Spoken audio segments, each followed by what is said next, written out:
de laticínios, né, via lácteos. Boa tarde, deputado. Em nome de quem eu cumprimento todos os parlamentares aqui presentes, agradeço a oportunidade de estar falando um pouco pela Viva Lácteos, que é a Associação Brasileira de Laticínios. Cumprimento também os colegas de mesa.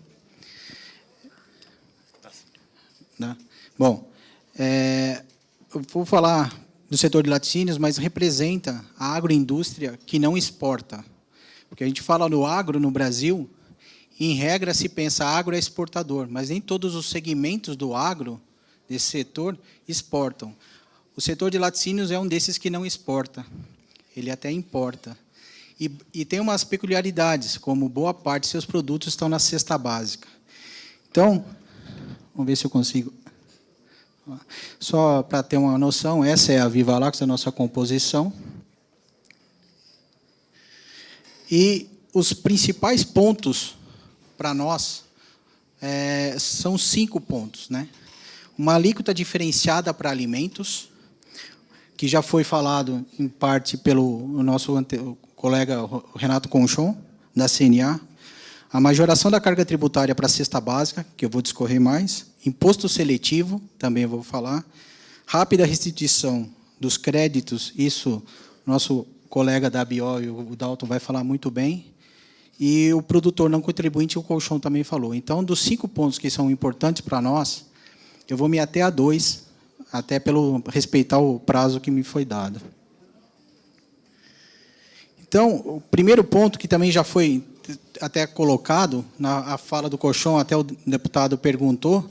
Então, assim, os IVAs não têm alíquota única a maioria dos países. Então, isso é o que nós pedimos, que não tenha um IVA único, uma alíquota única. Então, se já for trabalhando nesse sentido, é muito importante e muito bom para nós, para a continuidade das discussões.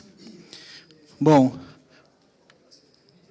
passando para a questão da majoração da cesta básica, a narrativa sempre dada é que a indústria não precisa se preocupar, o imposto vai caminhando e quem vai pagar é lá o contribuinte, o consumidor. Mas aí nós temos um problema, né? Especialmente aqui no Brasil, né? Porque você vai aumentar a carga tributária, vai aumentar o preço, você tem um efeito de inflação. E, especialmente, isso vai afetar, quando eu estou falando em alimentos, para as classes mais baixas de renda da população, né? E aí que vem, quem que é a classe baixa de renda da população brasileira? Qual é o tamanho desse público que pode ser afetado? Então, a gente pega e olha os dados da POF, até foi citada pela professora Débora, né, a pesquisa Orçamento Familiar, levantada pelo IBGE. Né? Se eu pegar as 3 classes de menor renda da população brasileira, as faixas 1, 2 e 3, eu tenho, no agregado dessa daí, 73% das famílias brasileiras, ou 71% da população brasileira estão nessas 3 faixas de renda. E elas têm uma renda, se olhar per capita, uma renda média de R$ 896. Isso foi feito lá na POF 2017 e 2018. Bom, esse contingente de pessoas, daí quando a gente tem ouvido as discussões, tem se dado a explicação e a resposta para esse problema, da oneração, a majoração da carga tributária de cesta básica. Não, a gente tem que majorar mesmo, tem que tributar a cesta básica mais, e depois dar um cashback para as famílias de menor renda. Poxa, vocês vão... Para quem que vai receber isso? Essas 71 milhões, essas 50 milhões de famílias, que são 73% das famílias brasileiras, tem como fazer isso? Porque se a gente pegar o CAD único, que já é o maior cadastro que tem, eu tenho 41,5 milhões de famílias ali dentro. Se eu fizer uma conta rápida, cerca de 9 milhões de famílias ainda ficam fora disso. São cerca de mais de 28 milhões de pessoas que ficam fora disso. Eles vão pagar a conta? O outro ponto, quando eu estou falando nesse nível de classe de renda, essas pessoas têm fluxo de caixa para ter cashback, ou seja, receber a posterior? Então, são perguntas que a gente tem que discutir melhor, tem que entender melhor como se dará isso daí. Como a gente operacionalizar isso? O setor não é contra uma reforma. Nós precisamos alinhar as questões, dirimir esses pontos para conseguir melhorar o sistema tributário brasileiro. Mas esses são pontos importantes, que a gente vai afetar a população, especialmente as de mais baixa renda. A gente fez pediu um estudo do professor Tiago Bernardo de Carvalho, do CPEA, com elasticidade preço da demanda. Ou seja, qual é o impacto do aumento de preço para os lácteos, óbvio, né? Então, o aumento de 10% nos preços dos lácteos causa uma redução no dispêndio com leite UHT, o leite de caixinha que a gente tem, que é o mais consumido, de 10,1%. Uma redução no dispêndio com mussarela, que é o queijo padrão, né, de 10,4%.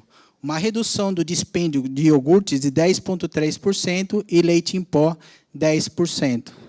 Então, assim, aumentou o preço, ele vai reduzir dispêndio, ele não tem por onde fazer. Não tem como sair disso daí. Então, é importante a gente ter essa clareza no debate, né, um debate construtivo, para que a gente tenha uma coisa melhor no futuro mesmo.